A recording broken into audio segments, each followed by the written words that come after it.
Hi everyone, happy Saturday.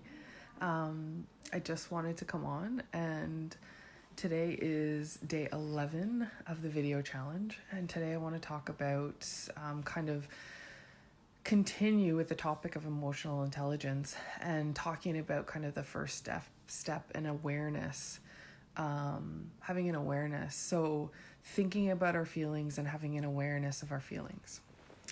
And so, why is this important? It's important because in order to live an authentic and meaningful life, we really need to be able to feel all of our feelings, be able to pause and reflect on them and make responses in our life about those feelings based on how they align with our deepest desires, values, and needs. Really, it's, in order to live an authentic life, we have to speak our truth. And so what does that mean, right? And the reason why I'm holding my throat is because that's where your throat chakra is. When your throat chakra is balanced, you're able to speak your truth. And it's very much aligned with our values and beliefs and our desires, right? Or our soul's purpose, our life purpose. And so I really thought that I was good at it. I'm really sensitive, super sensitive. All my life I was told, Shasta, you're too sensitive, grow some thicker skin. And when I feel intensely. And I cry at the drop of a hat. I cry if I'm happy, if I'm sad, if I'm angry, if I'm anything, I cry, right? I get really just this feeling overwhelmed. And so, it's really just recently where I realize I'm not actually allowing myself to feel my feelings, because I'm stuffing them down. And what comes up is kind of like this overwhelming feeling. And then I'm in tears. And I'm actually confused because I don't know where it's coming from and I can't really identify what I'm feeling. And so the reason why I thought it was quite good at feeling my feelings is because I've acknowledged the fact that I'm an empath. And what does that mean? An empath is somebody who is really good at being able to, that feels other people's emotions. So I can take on and absorb other people's emotions and feelings. And I'm really intuitive in that sense. I really can, without people really being honest with how they're feeling, I can really feel in my body what they're feeling. And it never occurred to me that that was maybe my superpower, because I've always, that in my line of work, I'm able to kind of meet with people and they might be coming in for something that's really, insignificant. Like, I have this little skin blemish that I'm concerned about, and I can really hone in and be like, that's not really why they're here. And I think I need to talk to them about anxiety or something going on in their life. And honestly, I just thought that makes me a good practitioner, not that was something that most people didn't pick up on. So what an empath is generally tend to be, it's a person who really absorbs other people's emotions. And, we tend to be really highly sensitive people. We tend to be in caregiving roles. We're givers. Like I said before, we absorb other people's emotions, and we're really in tune to other people's emotions.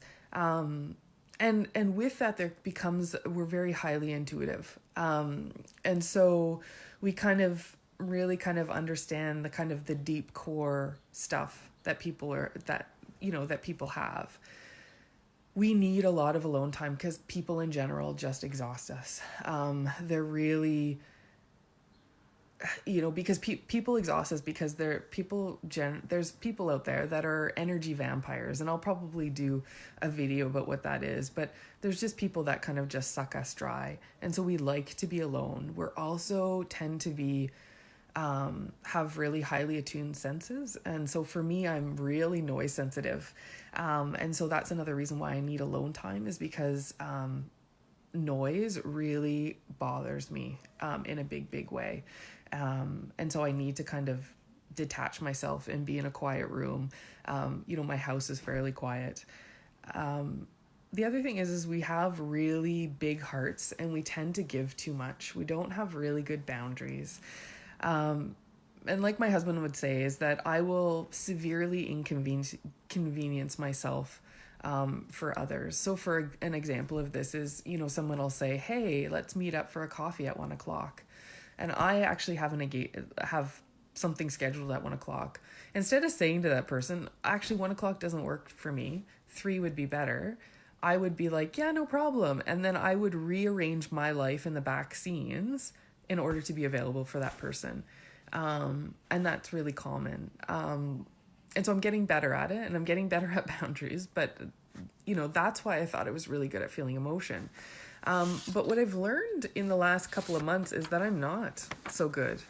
And so the first step when we look at people who have, high emotional intelligence and who have this first step really locked in and they're good at it, it's the first thing is that they accept their emotions. So they become aware and they identify what their emotion is.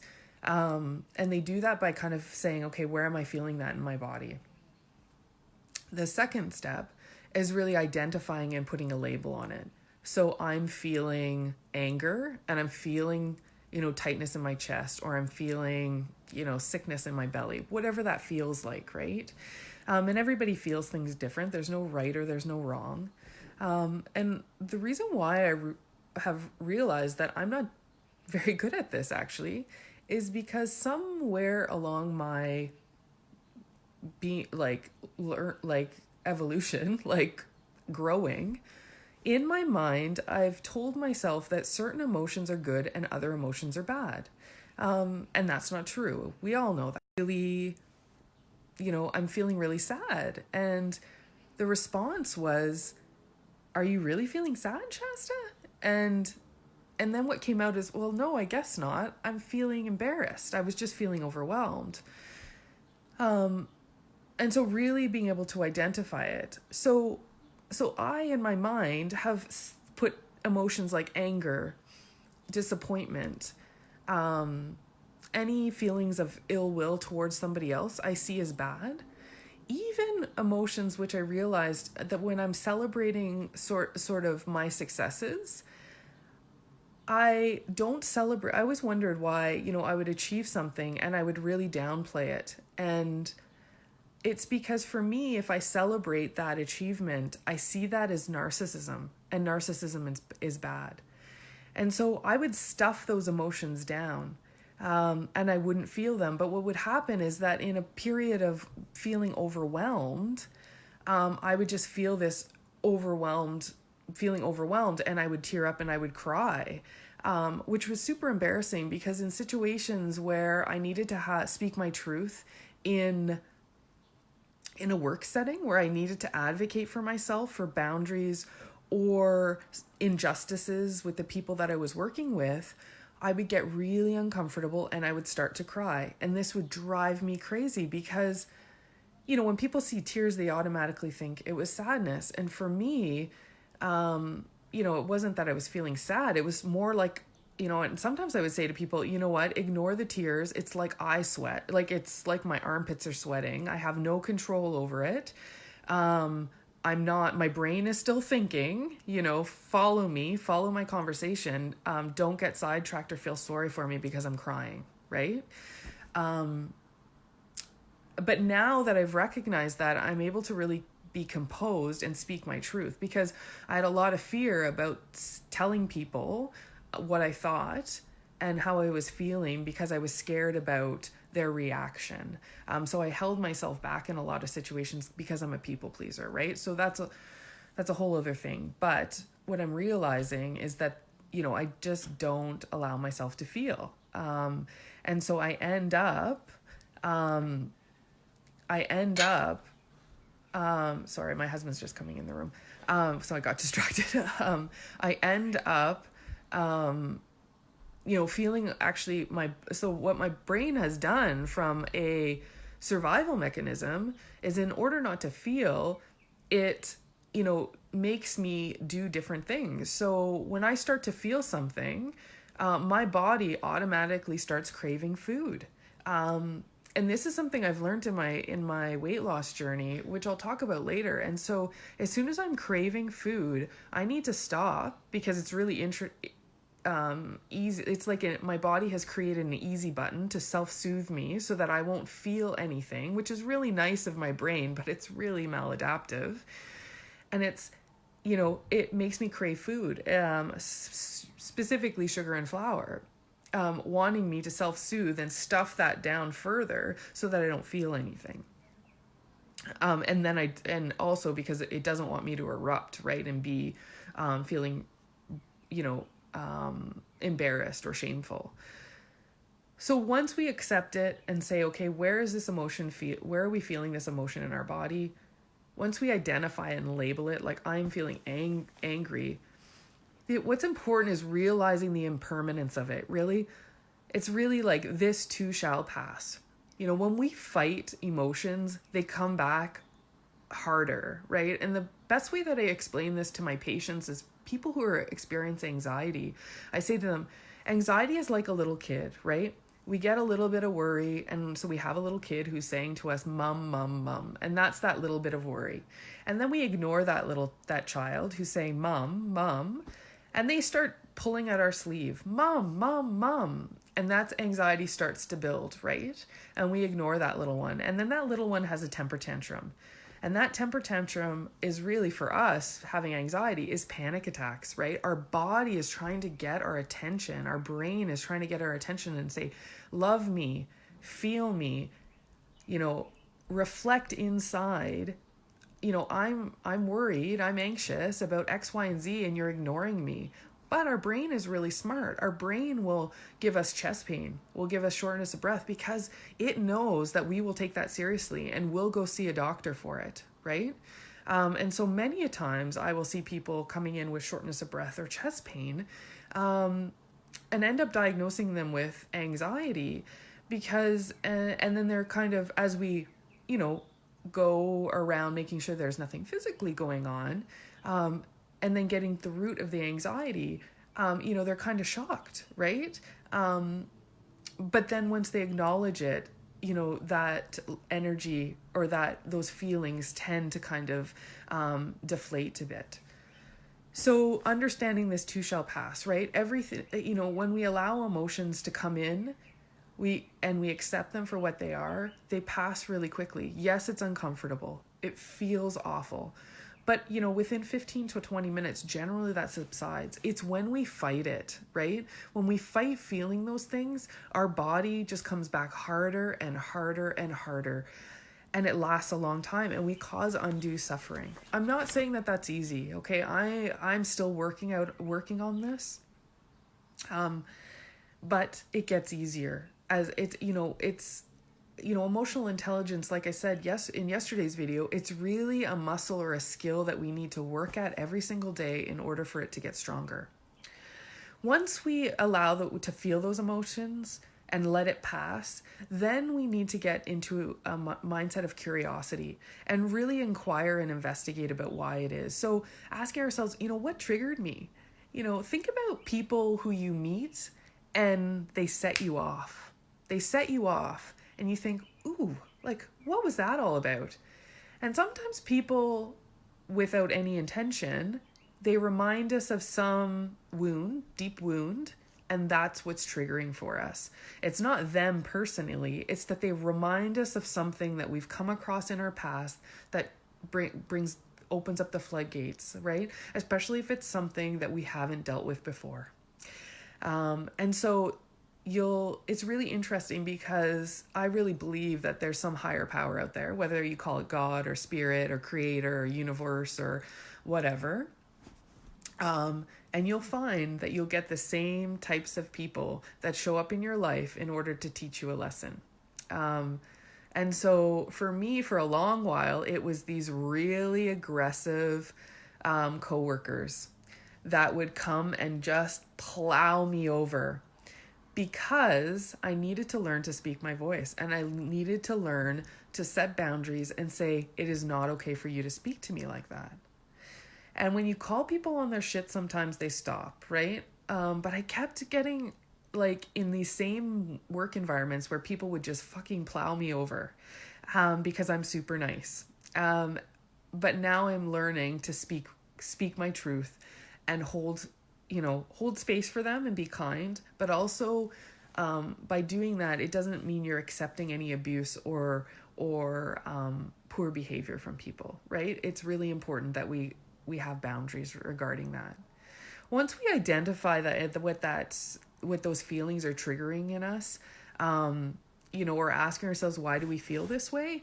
Sometimes really investigating, we bring up really deep stuff, right? And it's hard. So bringing up, it might bring up, feelings of fear, So what's really interesting is that I want to start my own business. And I have a lot of fear about that. I have fear of failure, but I have a lot of fear of becoming successful and holding space. I have a lot of fear about making a lot of money because I have this dialogue in my head that people who are rich are pretentious and not nice people, right? Why would I think that? But it's really interesting when you start to go through, like, why am I holding myself back? Because I'm capable. You start to ask, why am I feeling this way? Why is it uncomfortable? You start to identify these little blocks and barriers. The last is that we need to be able to let it go, right?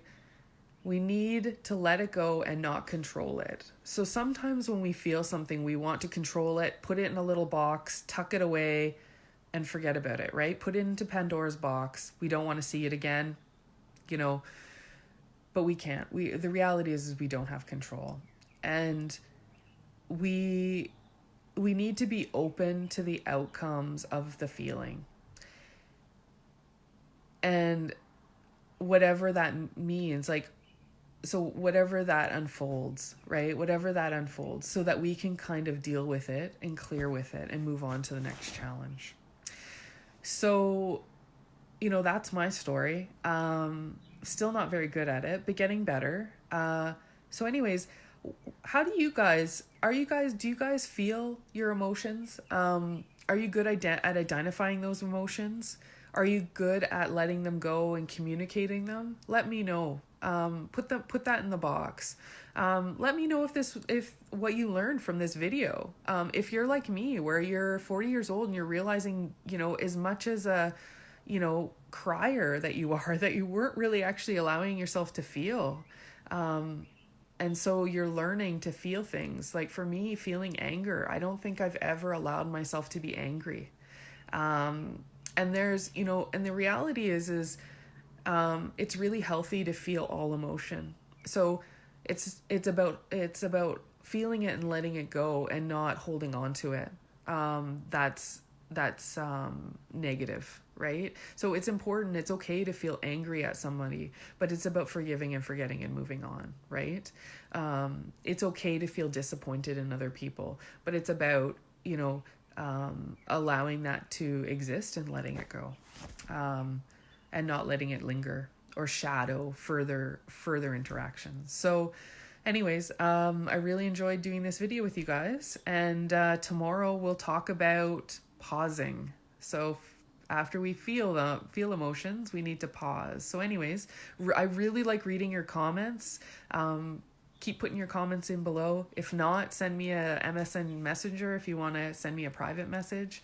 And if you think anybody else would like to watch these videos, please add them to the group. And I look forward to talking to you tomorrow. Take care. Bye.